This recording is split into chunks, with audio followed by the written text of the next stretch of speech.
ನಮಸ್ಕಾರ. ನಿಜ ಕನ್ನಡ ನ್ಯೂಸ್ನ ಈ ಬ್ರೇಕಿಂಗ್ ನ್ಯೂಸ್ ವಿಶ್ಲೇಷಣೆಗೆ ಸ್ವಾಗತ. ಬಂಡಿಸಾಯಿ ಭಗೀರಥ್ ಪ್ರಕರಣದಲ್ಲಿ ಈಗಾಗಲೇ ಕೆಲವು ಅತಿ ಮುಖ್ಯ ಮತ್ತು ಗಂಭೀರ ಬೆಳವಣಿಗೆಗಳಾಗಿವೆ. ಕೇವಲ ವಾಸ್ತವಾಂಶಗಳನ್ನಷ್ಟೇ ಆಧರಿಸಿ ಈ ಪ್ರಕರಣದ ದಿಕ್ಕನ್ನೇ ಬದಲಾಯಿಸಿರುವ ಆ ನಿರ್ಣಾಯಕ ಅಂಶಗಳು ಏನು ಅನ್ನೋದನ್ನ ಮುಂದಿನ ಕೆಲವು ನಿಮಿಷಗಳಲ್ಲಿ ನಾವು ಸರಳವಾಗಿ ಅರ್ಥ ಮಾಡಿಕೊಳ್ಳಲಿದ್ದೇವೆ. ಇಲ್ಲಿ ಕಾನೂನಿನ ಕುಣಿಕೆ ಎಷ್ಟು ವೇಗವಾಗಿ ಬಿಗಿಯಾಗ್ತಿದೆ ಅಂದ್ರೆ ಈ ಪ್ರತಿಯೊಂದು ಅಪ್ಡೇಟ್ ಕೂಡ ತುಂಬಾನೇ ಮುಖ್ಯವಾಗಿದೆ. ಬನ್ನಿ ಶುರು ಮಾಡೋಣ ಅಲ್ವಾ? ಸದ್ಯಕ್ಕೆ ನಮ್ಮೆಲ್ಲರ ಮುಂದಿರುವ ಅತಿ ದೊಡ್ಡ ಪ್ರಶ್ನೆ ಅಂದ್ರೆ, ಸಂತ್ರಸ್ತೆಯ ಹೇಳಿಕೆ ದಾಖಲಾದ ಮೇಲೆ ಬಂಡಿಸಾಯಿ ಭಗೀರಥ್ ಮೇಲೆ ಹೊಸದಾಗಿ ಸೇರ್ಪಡೆಯಾಗಿರುವ ಆ ಗಂಭೀರ ಆರೋಪಗಳೇನು? ದಿಢೀರಂತ ಈ ಪ್ರಕರಣದ ಸ್ವರೂಪ ಹೇಗೆ ಬದಲಾಯಿತು? ಬನ್ನಿ, ತನಿಖೆಯ ಹಂತದಲ್ಲಿ ಕಾನೂನಿನ ಬಿಗಿ ಭದ್ರತೆ ಹೇಗೆ ಹೆಚ್ಚಾಗ್ತಿದೆ ಅನ್ನೋದನ್ನ ಒಂದೊಂದಾಗಿ ಬಿಡಿಸಿ ನೋಡೋಣ. ಮೊದಲಿಗೆ ಸೈಬರಾಬಾದ್ ಪೊಲೀಸರು ಕೈಗೊಂಡಿರುವ ತ್ವರಿತ ಕ್ರಮಗಳು ಮತ್ತು ಇತ್ತೀಚಿನ ಪ್ರಮುಖ ಬೆಳವಣಿಗೆಗಳ ಮೇಲೆ ಒಂದು ಕಣ್ಣಾಡಿಸೋಣ. ಈ ಇಡೀ ಘಟನಾವಳಿಗಳ ಟೈಮ್ಲೈನ್ ಗಮನಿಸಿದರೆ ಸೈಬರಾಬಾದ್ ಪೊಲೀಸರು ಹಾಗೂ ನ್ಯಾಯಾಲಯ ಎಷ್ಟು ವೇಗವಾಗಿ ಮೂವ್ ಆಗ್ತಿದೆ ಅನ್ನೋದು ನಮಗೆ ಕ್ಲಿಯರ್ ಆಗುತ್ತೆ. ನೋಡಿ, ಮೊದಲನೇ ದಿನವೇ ಪೋಕ್ಸೋ ಕಾಯ್ದೆಯಡಿ ಅರೆಸ್ಟ್ ಆಗುತ್ತೆ. ಅದಾದ ಕೇವಲ 3 ದಿನದಲ್ಲಿ ಪೊಲೀಸರು ಕಸ್ಟಡಿ ಅರ್ಜಿಯನ್ನ ಸಿದ್ಧಪಡಿಸ್ತಾರೆ. ಇದೇ ಸಮಯದಲ್ಲಿ ಮೇ 21ರಂದು ನಿರೀಕ್ಷಣಾ ಜಾಮೀನಿನ ತೀರ್ಪು ಕೂಡ ಹೊರಬೀಳುವ ನಿರೀಕ್ಷೆಯಿದೆ. ಇದೆಲ್ಲವೂ ಒಂದಕ್ಕೊಂದು ಲಿಂಕ್ ಆಗಿ ತನಿಖೆಯ ತೀವ್ರತೆಯನ್ನು ಮತ್ತಷ್ಟು ಹೆಚ್ಚಿಸಿದೆ.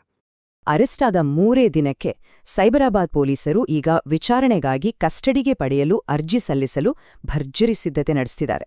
ಇದು ಸುಮ್ಮನೇನೊಂದು ಫಾರ್ಮ್ಯಾಲಿಟಿ ಅಂತ ಅನ್ಕೋಬೇಡಿ. ಡೈರೆಕ್ಟ್ ಆಗಿ ಆಳವಾಗಿ ವಿಚಾರಣೆ ನಡೆಸಿ ಅತಿ ಮುಖ್ಯ ಮಾಹಿತಿಯನ್ನ ಕಲೆ ಹಾಕುವ ಬಹುದೊಡ್ಡ ಹೆಜ್ಜೆ ಅದು. ಸರಿ, ಈಗ ಈ ಪ್ರಕರಣದ ಅತಿ ಮುಖ್ಯವಾದ ಭಾಗಕ್ಕೆ ಬರೋಣ. ಅದೇ ಸೇರ್ಪಡೆಯಾಗಿರುವ ಗಂಭೀರ ಆರೋಪಗಳು ಮತ್ತು ಕಾನೂನಿನ ವಿಶ್ಲೇಷಣೆ. ಈ ಕೇಸ್ನಲ್ಲಿ ಇಷ್ಟೆಲ್ಲ ಗಂಭೀರ ಆರೋಪಗಳು ದಿಢೀರಂತ ಸೇರ್ಪಡೆಯಾಗೋದಿಕ್ಕೆ ಮುಖ್ಯ ಕಾರಣ ಏನು ಗೊತ್ತಾ? ಅದೇ ಸಂತ್ರಸ್ತೆಯ ಹೇಳಿಕೆ. ಹೌದು, ಇದು ಇಡೀ ಪ್ರಕರಣವನ್ನೇ ಟರ್ನ್ ಮಾಡಿದಂತಹ ಅತ್ಯಂತ ನಿರ್ಣಾಯಕವಾದ ಸಾಕ್ಷ್ಯ.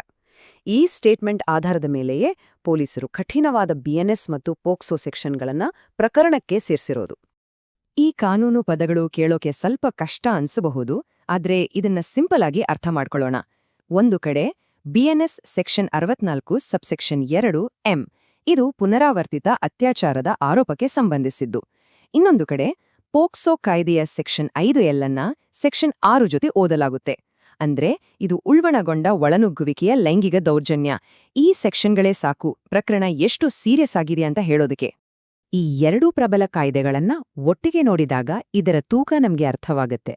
ಬಿಎನ್ಎಸ್ ಸೆಕ್ಷನ್ ಕೇವಲ ಪುನರಾವರ್ತಿತ ಕೃತ್ಯದ ಮೇಲೆ ಫೋಕಸ್ ಮಾಡಿದರೆ, ಪೋಕ್ಸೋ ಕಾಯ್ದೆ ಅಪ್ರಾಪ್ತರ ಮೇಲಿನ ದೌರ್ಜನ್ಯದ ತೀವ್ರತೆಯನ್ನ ಹೈಲೈಟ್ ಮಾಡುತ್ತೆ.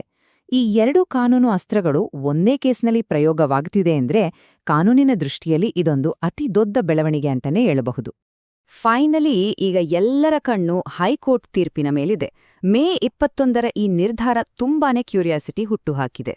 ಒಂದ್ ಕಡೆ ಪೊಲೀಸರು ಕಸ್ಟಡಿಗೆ ತಗೋಬೇಕು ಅಂತ ಅರ್ಜಿ ಹಾಕ್ತಿದ್ರೆ, ಇನ್ನೊಂದು ಕಡೆ ಶ್ರೀ ಭಗೀರಥ್ ಅವರ ನಿರೀಕ್ಷಣಾ ಜಾಮೀನು ಅಂದ್ರೆ ಆಂಟಿಸಿಪೇಟರಿ ಬೇಲ್ ಅರ್ಜಿಯ ತೀರ್ಪು ಮೇ 21ರಂದು ಹೊರಬರೋ ನಿರೀಕ್ಷೆ ಇದೆ. ಒಂದೆಡೆ ಪೊಲೀಸರ ಬಿಗಿ ಹಿಡಿತ, ಮತ್ತೊಂದೆಡೆ ನ್ಯಾಯಾಲಯದ ಬಹುನಿರೀಕ್ಷಿತ ತೀರ್ಪು. ಇವೆರಡರ ನಡುವೆ ನಡೆಯುವ ಈ ಹಗ್ಗ ಜಗ್ಗಾಟ ಕೇಸ್ನ ಮುಂದಿನ ದಿಕ್ಕನ್ನೇ ಡಿಸೈಡ್ ಮಾಡಲಿದೆ. ಹಾಗಾದ್ರೆ ಎಲ್ಲ ವಾಸ್ತವಾಂಶಗಳನ್ನ ನೋಡಿದಾಗ ನಮ್ಮೆದುರು ಉಳಿಯೋ ಅಂತಿಮ ಪ್ರಶ್ನೆ ಒಂದೇ.